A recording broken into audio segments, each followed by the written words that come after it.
My name is Ali Varani.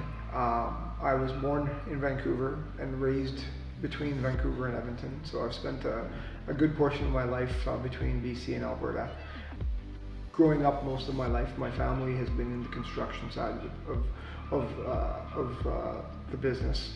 I then moved away to Europe to do my master's, and from then I stayed on and spent almost 5 years in Paris and 5 years in London. And while I was out there, I managed to travel to many parts of the world, along with most parts of Europe. And I was extremely lucky that I got that opportunity.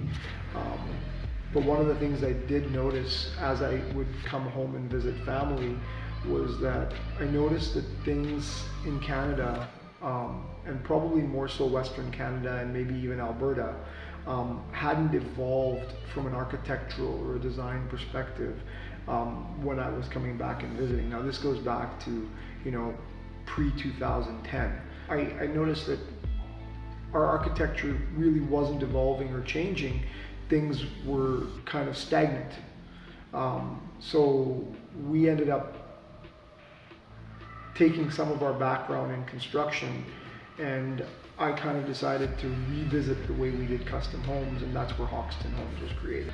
So this space is the bar. When we originally came up with the idea for this space, we were looking at a home theater possibly. We just didn't like the idea of closing up part of the basement, just because, as you noticed, we've got 10-foot ceilings in here. And the idea was this shouldn't feel like a basement. It should feel like it's part of your daily living space. So in this particular house, for example, everything has been thought out and every detail has been placed with a thought process in mind. Windows have been placed with reason.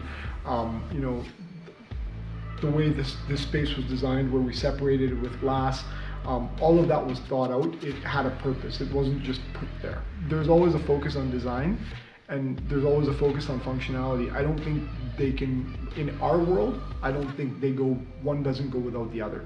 I think they go hand in hand, because if you design a space and it's not functional, well, no one's going to use it.